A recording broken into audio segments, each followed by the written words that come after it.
A gente já começa o jornal com o quadro favorito de vocês para dar mais tempo para todo mundo mandar o seu palpite.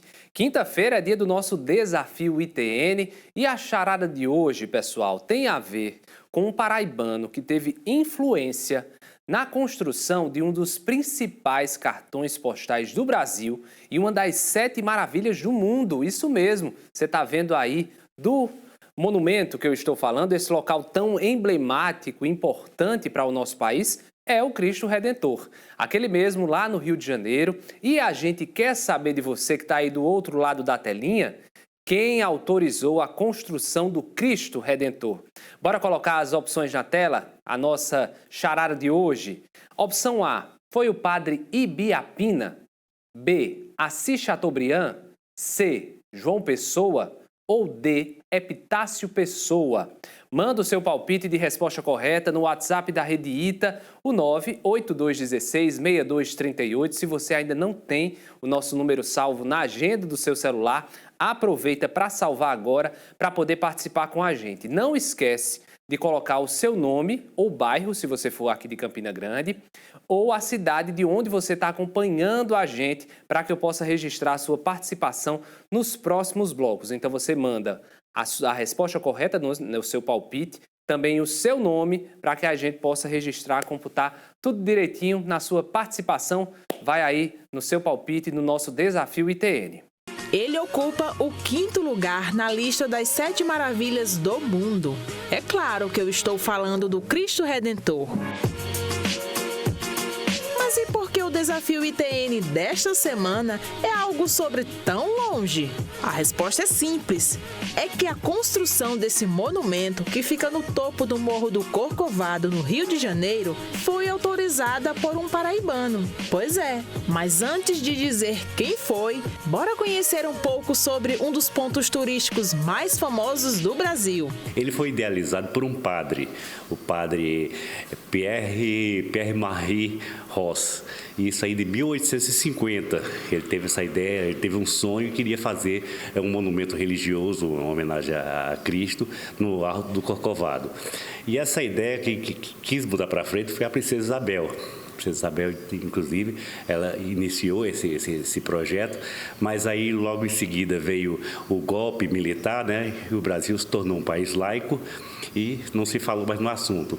Aí somente em 1921, quando estava a véspera do centenário da independência do Brasil, estava se reunindo todas as homenagens, que a Arquidiocese do Rio de Janeiro resgatou esse projeto de se erguer esse monumento ao Cristo Redentor no Alto do Corcovado. E foi feito todo um movimento naquela época, inclusive uma arrecadação de fundos e tudo, para construir esse Cristo no Alto do Corcovado.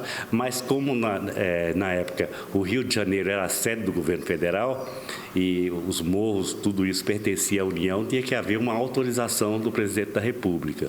Então foi feito um abaixo-assinado com mais de 20 mil assinaturas, solicitando essa construção, e o presidente da época concedeu não só a autorização, como também todo o aparato legal, porque para não ferir a laicidade do país. Então, o Cristo Redentor ele foi erguido a partir de 1926, começou a construção, durante 5 anos foi feito ele foi inaugurado em 12 de outubro de 1931. O Cristo Redentor possui algumas curiosidades. Um monumento extraordinário com 38 metros de altura, né, sendo 8 de pedestal, todo feito de granito, e 30 de monumento em concreto armado. Ele é todo revestido com pedra-sabão e foi um trabalho manual feito pelas mulheres, então eram feitos triângulozinhos de pedra-sabão, todos eles colados num tecido, e depois esse tecido foi todo colocado, revestindo o Cristo Redentor. E também no alto, a coroa de espinho é um para-raio. Mas agora que vocês já sabem tudo isso, é hora de irmos ao que interessa e descobrir quem foi esse paraibano que deu a ordem de construção do Cristo Redentor. O presidente da República responsável pela autorização e também pela legalização do Cristo Redentor foi o nosso conterrâneo, nosso querido Epitácio Pessoa. Ele era nascido aqui, ele nasceu em 1860, aqui em 65, em Umbuzeiro, né? Mas muito criança ainda, os pais dele morreram de varíola, ele foi morar em Pernambuco, na casa do seu tio, que foi quem criou ele, que era o Barão Lucena. E lá ele estudou, se formou em Direito, logo ele foi professor universitário na Faculdade de Direito de Recife.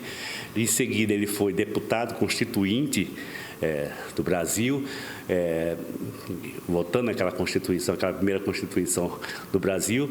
Depois ele ainda foi ministro de Viação e Obras, ele foi ministro de Justiça, ele foi procurador-geral do Brasil, ele foi ministro do Supremo Tribunal Federal, ele foi senador por 3 vezes e ele também foi membro da Liga das Nações, que era como se fosse a ONU de hoje.